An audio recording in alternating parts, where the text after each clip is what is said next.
1 Cronici 20. La începutul anului, pe vremea când regii porneau la război, Ioab și-a condus luptătorii la război. Ei au pustit țara amoniților și au asediat Raba. David însă rămăsese la Ierusalim.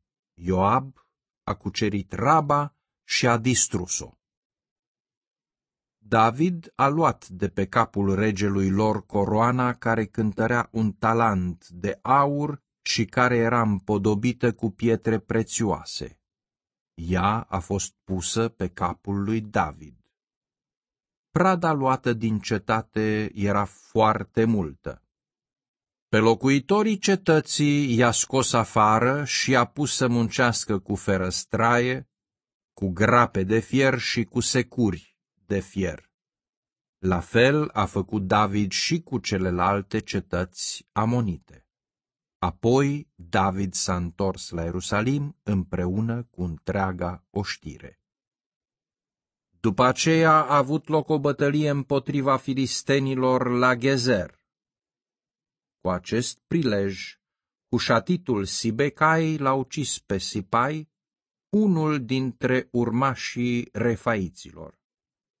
Și filistenii au fost astfel supuși.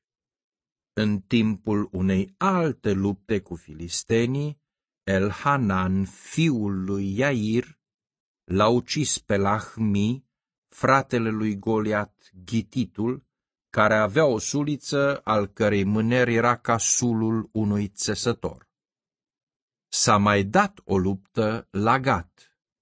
Acolo era un bărbat uriaș care avea câte 6 degete la ambele mâini și la ambele picioare, 24 în total. Și acesta se trăgea din Rafa. El l-a batjocorit pe Israel, dar Ionatan, fiul lui Shimea, fratele lui David, l-a ucis. Aceștia i s-au născut lui Rafa în Gat. Ei au fost uciși de David și de slujitorii săi.